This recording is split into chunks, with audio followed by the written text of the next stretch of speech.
Hi all, எல்லோரும் எப்படி இருக்கீங்க? அம்மா வீட்டுக்கு வந்திருக்கோங்க. வந்து 2 நாள் ஆயிடுச்சு. அம்மா வீட்டில் என்னென்ன காய்கறிகள் வச்சுருக்காங்கன்னு பார்க்கலாம் வாங்க.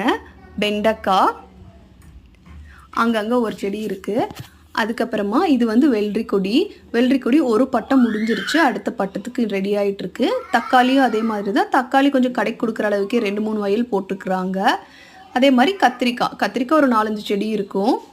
என்ன கத்திரிக்காய் குழம்பு கேட்டேன் அப்படின்னு சொல்லிட்டு என்னவே காய் பறிச்சுட்டு வர சொல்லியிருந்தாங்க. அதனால் நான் காய் பறிச்சுட்டு இருந்தேன். சரி கொஞ்சம் இட்லி கரைச்சிக்கலான்னு சொல்லிட்டு புதினா சட்னி பண்ணிக்கலான்னு சொல்லிட்டு புதினா பறித்தேன். அப்புறமா இது சேப்பக்கிழங்கு செடி. மதியான கீரைக்கு வந்து மணத்தக்காளி கீரை. அப்புறமா என்ன வச்சுருக்காங்க அப்படின்னா கொத்தமல்லி இருக்குது. வெங்காயமும் ஒரு பட்டம் போட்டு எடுத்தாச்சுங்க. அடுத்த பட்டத்துக்கு வந்து இப்போ தான் ஊனி இருக்கிறாங்க. வெங்காயம் நல்லா திரடலை பாருங்கள், ரொம்ப குட்டியாக இருக்குது. இது வந்து சக்கரவள்ளி கிழங்கு. இது வந்து கொழுமிச்சங்காய் எலுமிச்சங்காய் ரெண்டுமே இருக்குது. நான் கொழுமிச்சங்காய் பறிச்சுட்டு வந்தேன். கொழுமிச்சங்காயில் நல்ல விட்டமின் சி இருக்குது அப்படிங்கிறதுனால ஜூஸ் போட்டுக்கலான்ட்டு.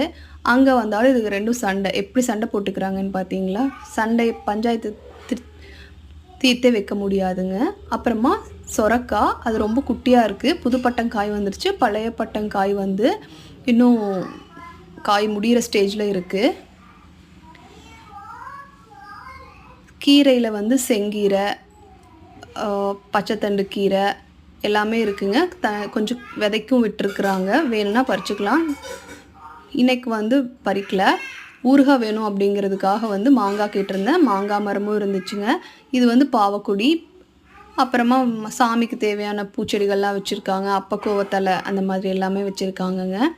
மெயினாக வந்து தென்னை மரம் தான் இருக்குங்க. இதெல்லாம் சும்மா வீட்டுக்கு தேவையான காய்கறிகள் தான். மிளகாய், அப்புறமா மருதாணி எல்லாமே இருக்குங்க. இது பீட்ரூட் செடிங்க, இன்னும் முளைக்கல.